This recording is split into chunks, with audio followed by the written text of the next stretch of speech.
베드로 전서의 마지막 부분을 묵상을 하고 있습니다. 베드로는 마지막으로 성도들에게 겸손과 인내를 권면했습니다. 그 중에 어제의 말씀은 장로들을 향해서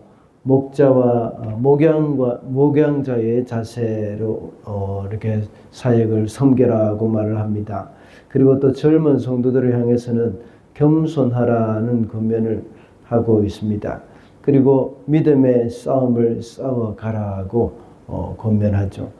그래서 베드로는 장로들과 젊은이들 그리고 형제들이라고 표현을 하면서 소아시아 교회 공동체들을 향한 그 하나님의 말씀으로 마무리를 하고 있습니다.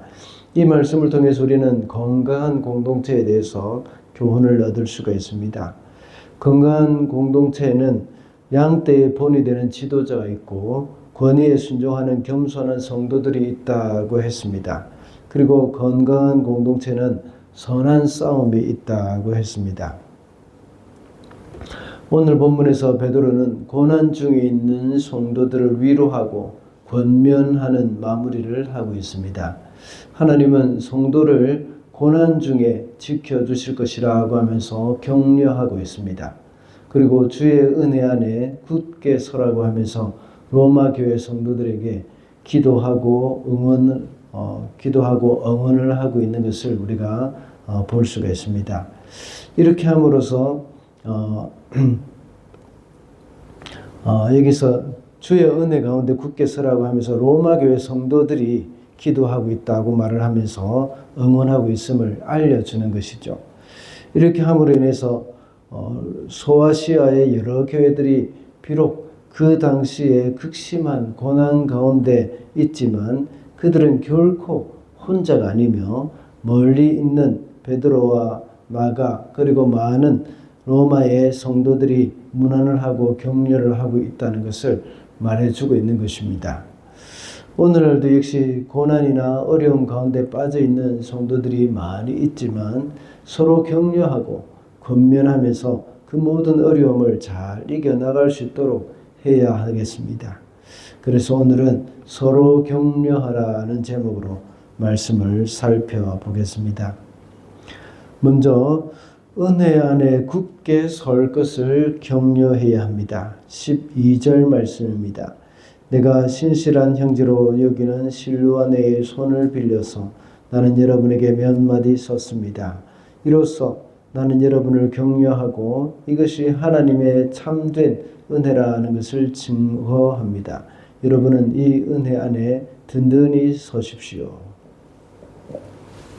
고난 가운데 있는 형제들에게 어떻게 격려를 해야 할 것인지를 말씀해 주고 있습니다. 그것은 은혜 안에 굳게 서라는 격려를 해야 한다는 것입니다. 그 이유가 10절부터 아주 자세하게 잘 나와 있습니다. 뭐라고 기록되어 있습니까? 10절 하반절에 보면 온전케 하시고 굳게 세워주시고 강하게 하시고 기초를 튼튼하게 하여 주실 것이라고 했습니다. 우리 주님이 모든 성도들을 견고하게 세워가신다는 것입니다. 주님이 견고하게 세워주시기 때문에 우리도 역시 굳게 서야 한다는 것은 당연한 일입니다. 주님이 우리를 견고하게 세워주시는데 우리가 굳게 서지 않고 계속해서 주저앉아 버리면 안 됩니다. 제가 자주 말씀을 드린 성경 본문 중에 골로새서 1장 29절의 말씀을 보면 이를 위하여 나도 내 속에서 능력으로 역사하시는 이의 역사를 따라 힘을 다하여 수고하노라 라는 말씀이 있습니다. 성령님이 우리 속에 능력으로 역사하실 때 우리도 역시 그에 맞춰서 힘을 다하여 수고해야 합니다. 그렇게 할 때에 열매가 맺힙니다. 성령님이 해주신다고 해서 우리가 아무 일도 하지 않고 그냥 가만히 있어서는 안 됩니다. 우리의 성장을 위해서 우리가 힘을 다하는 수고가 필요합니다. 유명한 사자성어가 있죠. 줄탁동시라는 말이 있지 않습니까? 병아리가 부화를 할 때에 주둥이로 껍질을 안에서 곡지를 찍으면 어미닭은 밖에서 그 소리를 듣고 다시 껍질을 콕콕 찍어줍니다. 그 일이 동시에 일어날 때에 마침내 병아리가 부화된 상태에서 이렇게 깨어나올 수 있습니다. 이 일은 하나님께서 우리 안에 말씀과 성령으로 역사하실 때에 우리는 믿음으로 반응해야 한다는 것이죠. 믿음으로 반응하는 것이 바로 우리 오늘 본문에서 말씀하고 있는 것과 같이 말씀 안에, 은혜 안에 굳게 서는 것입니다. 우리가 하나님의 말씀을, 하나님을 의지한다고 해서 아무것도 하지 않고 주저앉아 있어서는 안 됩니다. 하나님이 하실 일이 있고 내가 해야 할 일이 있습니다. 물론 때로는 우리가 아무것도 하지 말아야 할 때도 있습니다. 그러나 하나님께서 우리가 믿음의 발걸음을 내어 딛기를 원하실 때가 대부분입니다. 출애굽한 이스라엘 백성들이 요단강을 건널 때는 흘러 넘치는 요단 강물에 믿음으로 발을 담궜습니다. 그렇게 할 때에 강물이 끊어졌습니다. 그리고 여리고를 돌 때에도 역시 아무것도 하지 않았는데 저절로 성이 무너진 것이 아닙니다. 하나님의 말씀에 믿음으로 반응을 했습니다. 그래서 하루에 한 바퀴씩 돌고 마지막 7째 날에는 7바퀴를 돌았습니다. 그리고 함성을 질렀을 때에 여리고성이 무너졌습니다. 오늘 우리가 살아가면서 굳게 세워주시는 그 하나님의 역사에 어떻게 반응을 하면 좋을까요? 우리는 믿음의 발걸음을 내디뎌야 합니다. 힘들다고 또 고난이 많다고 그저 주저앉아 있어서는 안 되고 도우시는 그 하나님을 신뢰하면서 일어서야 하는 것입니다. 다음으로 공동체가 함께 격려를 해야 합니다. 13절과 14절입니다. 여러분과 함께 택하심을 받은 바벨론에 있는 자매교회와 나의 아들 마가가 여러분에게 문안합니다. 여러분도 사랑의 입맞춤으로 서로 문안하십시오. 그리스도 안에 있는 여러분 모두에게 평화가 있기를 빕니다.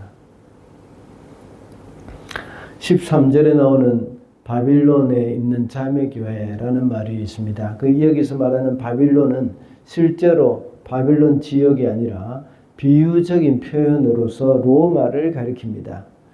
요한계시록에도 역시 로마를 가리켜서 바빌론이라고 표현을 하고 있습니다.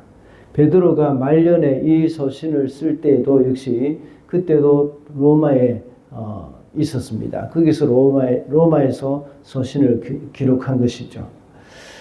그리고 마가가 언급이 되어 있는데 마가도 역시 이 무렵에 로마에 가 있었습니다. 로마에 있는 베드로와 마가가 이들에게 문안한다고 했습니다. 그리고 그뿐만 아니라 바빌론에 있는 그 자매 교회들, 그 교회의 성도들도 역시 그들에게 문안을 했습니다. 여기서 말하는 문안 인사라는 것은 그저 하나의 인사에 불과할 수도 있습니다. 그러나 이런 상황에서 소아시아에 있는 교회들이 받는 그 인사, 그것은 큰 의미가 있습니다. 그들의 문안은 단순한 편지의 마지막에 하는 인사에 그치는 것이 아니었습니다. 베드로와 마가, 이 두 사람의 문안 인사, 그리고 로마 교회 성도들이 하는 그 문안 인사, 이것은 그들에게 큰 격려가 되었습니다. 힘내라 하는 그런 말입니다. 소아시아에 있는 성도들을 격려하는 것이죠. 이렇게 하면서 너희들은 혼자가 아니야. 우리가 너희를 응원하고 있어 하는 그런 사실을 알리는 것입니다. 고난 가운데 있지만 그들의 기운을 북돋워 주고 있는 것이죠. 이러한 인사는 베드로와 마가를 비롯한 로마 교회 성도들로 그들만 거치는 것이 아니었습니다. 베드로는 여러분도 사랑의 입맞춤으로 서로 문안하십시오 하고 말을 합니다. 공동체 안에서도 서로 문안함으로써 격려를 하라는 것입니다. 다들 고난으로 인해서 힘든 가운데 있지만 이렇게 공동체 안에서 서로 문안 인사를 할 때에 서로에게 큰 격려가 되는 겁니다. 그렇게 하면서 나는 혼자가 아니야 라는 생각이 듭니다. 견디기 힘든 핍박과 모든 고통 가운데서도 공동체가 서로 문안할 때에 힘과 용기를 얻게 된다는 것을 우리는 기억을 해야 하겠습니다. 우리도 역시 같은 공동체이지만 서로 잘 모르기도 합니다. 그렇지만 잘 모르는 사람이라도 먼저 가서 인사를 하고 안부를 물을 때에 하나됨을 느낄 수가 있습니다. 잘 모르지만 어떻게 지내는지 또 내가 먼저 마음을 열고 다가갈 때에 서로에게 큰 위로가 됩니다. 우리 교회에서도 역시 소외된 사람들이 없는지, 그리고 혹시 가족들만 앉아서 차와 간식을 먹고 있는 사람들은 없는지 살펴볼 필요가 있습니다. 그때 먼저 가서 자기를 소개하고 이야기를 나누어 보시기 바랍니다. 그럴 때 이 교회에서 나는 혼자가 아니구나 하는 것을 느끼게 될 것입니다. 이것이 바로 격려가 되고 또 믿음으로 살겠다는 그런 다짐하는 시간이 될 수가 있는 것입니다. 오늘 말씀을 통해서 어떻게 서로 격려하라고 했습니까? 은혜 안에 굳게 설 것을 격려하라고 했습니다. 그리고 공동체가 함께 격려하라고 했습니다. 우리 모든 성도는 격려가 필요한 사람들입니다. 서로를 격려함으로 힘을 얻어서 이 세상에서 승리하는 저와 여러분이 되시기를 바랍니다.